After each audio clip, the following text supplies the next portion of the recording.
बोलिए पुरुषोत्तम भगवान की जय। श्री विष्णु भगवान की जय। तो मित्रों स्वागत है आपનું આપણી યુટ્યુબ ચેનલ ભક્તિ કીર્તન સંગ્રહમાં। મિત્રો આજના આ વિડીયોમાં આપણે પુરુષોત્તમ માસ મહાત્મય કથાનો 26મો અધ્યાય સાંભળીશું કે જેમાં પુરુષોત્તમ માસમાં વ્રત છોડવાના વિધિ નિયમ વિશે વાત કરીશું। સાથે જ પુરુષોત્તમ માસ મહાત્મયની વાર્તા પણ સાંભળીશું। તો અંત સુધી મારી સાથે જોડાયેલા રહેજો, આ અધ્યાય કથા વાર્તા સાંભળજો અને આ વિડીયો પસંદ આવે તો લાઈક કરજો, તમારા મિત્રોને મોકલજો। અમારી ચેનલમાં નવા હોય તો સબસ્ક્રાઈબ કરવાનું ભૂલતા નહીં કે જેથી કરીને આવા જ અવનવા વિડીયો આપ સુધી પહોંચતા રહે।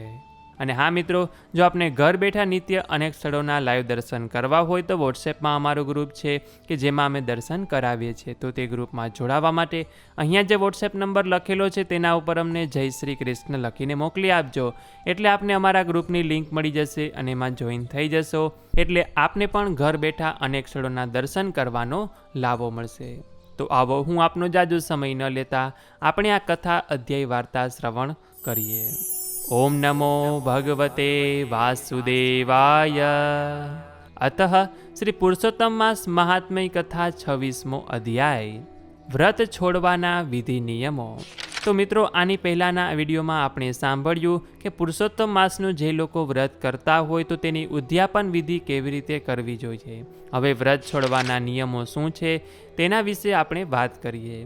सूत पुराणी बोल्या के हे मुनिश्रेष्ठो, હવે વ્રત છોડવાના વિધિ નિયમો તમે સાંભળો। વ્રત કરનારે પુરુષોત્તમ માસ દરમિયાન એકટાણું કરવું, તેણે બ્રાહ્મણોને જમાડીને નિયમ છોડવો, જેણે વિના માગીએ ભાણામાં જે પીરસાય તે જમવાનો નિયમ લીધો હોય તેણે સોનાનું દાન કરીને નિયમ છોડવો। આખો માસ ઉપવાસ કરનારે દક્ષિણા સાથે ગાયનું દાન કરવું, જેણે ફળનો ત્યાગ કર્યો હોય તેણે ફળ દાનમાં આપવું, અનાજનો ત્યાગ કરનારે ઘઉં અને ચોખા આપવા અને જમીન પર સૂઈ જનારે ચાદર અને ઓશિકા સાથે ગાદલું આપવું। ઝાડના પાંદડા ખાઈ રહેનારે ઘી સાકરવાળા ભોજન કરાવવા। મૌન ધારણ કરનારે ઘંટી અને તલનું દાન કરવું। જે વ્રતધારીએ નખ અને વાળ વધાર્યા હોય તેમણે દર્પણ દાનમાં આપવું જોઈએ।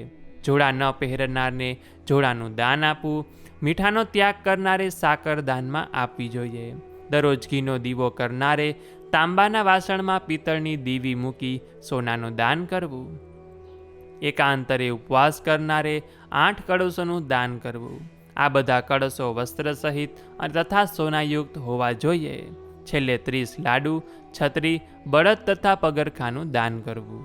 આ માસમાં એક જ જાતનું ભોજન લેનારને મોક્ષ મળે છે। એક વખત ભોજન લેનાર રાજા બને છે।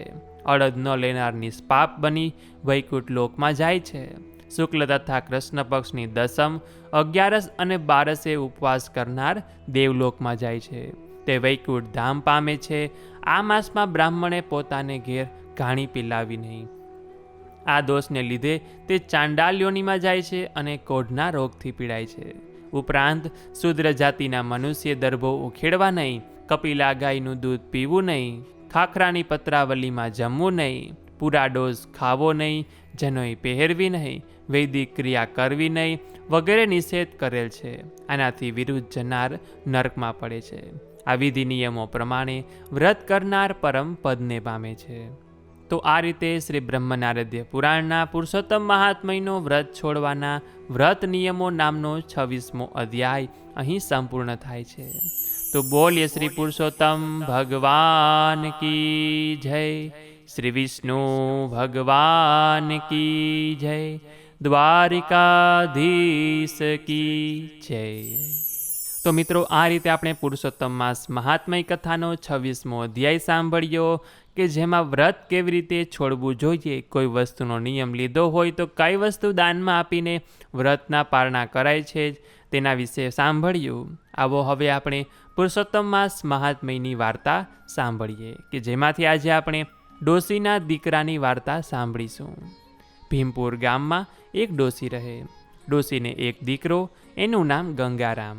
આ ગંગારામ ઘણો રૂડો રૂપાળો, ભણવામાં હોશિયાર, શરીરે સાજો નરવો। પણ એક વાતનું દુઃખ કે ગંગારામને ભૂખ તો બહુ લાગે પણ ખવાય નહીં। એકેય કોળીઓ ગળા નીચે ન ઉતરે।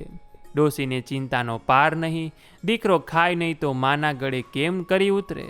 ડોશી તો દુબળી પડવા લાગી. બિચારી મંદિરે ફરે ને ભગવાનને એક જ પ્રાર્થના કરે કે મારા દીકરાને ખાતો કરો. 5મા વર્ષે પ્રભુએ ડોશીની પ્રાર્થના સાંભળી. ડોશીનો દીકરો ખાતો થયો. એવો ખાતો થયો કે રાંધે એટલું બધું ખાઈ જાય તો એની ભૂખ તો એવી ને એવી. આખો દી ખા ખા જ કરે. ડોશીની કોઠી ખાલી થઈ ગઈ. ઘર વખરી વેચાઈ ગઈ. પાય પાય કરીને બચાવેલા પૈસા ખલાસ થઈ ગયા. દીકરાની ભૂખ ઉગડતા જ ડોશી ભૂખ ભેડી થઈ ગઈ. ડોશી તો ફરી મંદિરે ગઈ. પ્રભુને પ્રાર્થના કરી, હવે તો છેડો આવી ગયો. હવે આને સપ્રમાણ ખાતો બંધ કરો. હવે તો ઘરમાં કાંઈ છે નહીં. ડોશીની પ્રાર્થના પૂજારીએ સાંભળી. એ ઘણો જ્ઞાની હતો. એણે ડોશીને પુરુષોત્તમ વ્રત કરવા કહ્યું. ડોશીને શ્રદ્ધા બેસી ગઈ. પાવન પુરુષોત્તમ માસ આવતા ડોશીએ વ્રત લીધું. રોજ નદીએ નાવા જાય, વાર્તા સાંભળે, એકટાણું કરે, યથાશક્તિ દાન કરે. વ્રત પૂર્ણ થતાં જ દીકરાનું ખાઉધરાપણું દૂર થઈ ગયું અને એ પ્રમાણસર ખાતો થયો. ત્યારે ડોશી ગદગદ હૈયે પ્રભુનો આભાર માનવા લાગી. પુરુષોત્તમ તણા વ્રતનો મહિમા પરંપાર, શોક સંતાપ દૂર રહે, સદા સુખ મળે સંસાર. હે પ્રભુ, તમે જેવા ડોશીને ફળ્યા એવું જ તમારું આ વ્રત કરનાર, વ્રત કથા સાંભળનાર, વાંચનાર, આ વિડીયો જોનાર, સાંભળનાર સર્વે કોઈને ફળજો એવી જ મારી તમને પ્રાર્થના છે. તો બોલીએ શ્રી પુરુષોત્તમ ભગવાન કી જય. શ્રી વિષ્ણુ ભગવાન કી જય. દ્વારિકાધીશ કી જય. તો મિત્રો, આ રીતે આપણે પુરુષોત્તમ માસ મહાત્મ્ય કથાનો 26મો અધ્યાય સાંભળ્યો. આ પુરુષોત્તમ માસના કુલ 30 અધ્યાય છે અને હવે કુલ 4 અધ્યાય બાકી છે કે જે હવે પછીના આ 4 દિવસમાં આપણે સાંભળીશું. આની પહેલાંના અધ્યાય અને વાર્તા આપણે આખો મહિનો સાંભળ્યો. આશા છે કે આપ સૌ લોકોએ મારી સાથે સાંભળ્યું હશે. આપણે નિત્ય એક અધ્યાય અને એક વાર્તા સાંભળતા હતા. તો આપ સૌ લોકોએ પણ મારી સાથે સાંભળ્યું હશે અને આપને દરેક વિડીયો પસંદ આવ્યા હશે. સાથે જ આ માસમાં ભગવાનની ભક્તિ અને દાન પુણ્યનો મહિમા છે તો આપ સૌ લોકોએ કર્યું હશે એવી પણ હું આશા રાખું છું. તો આ વિડીયો પસંદ આવ્યો હોય તો લાઈક કરજો, તમારા મિત્રોને મોકલજો. અમારી ચેનલમાં જો આપ નવા હોય તો સબસ્ક્રાઈબ કરવાનું ભૂલતા નહીં કે જેથી કરીને આવા જ અવનવા વિડીયો આપ લોકો સુધી પહોંચતા રહે. તો આ સાથે હવે મને રજા આપો. મળીશું ફરીથી એક નવા વિડીયોમાં. ત્યાં સુધી આપ સૌ લોકોને અમારી ચેનલના જય શ્રી કૃષ્ણ. ધન્યવાદ. મારી સાથે આ પુરુષોત્તમ માસની વ્રતકથા અધ્યાય મહાત્મ્ય સાંભળવા બદલ આપ સૌ ભક્તોનો ખૂબ ખૂબ આભાર.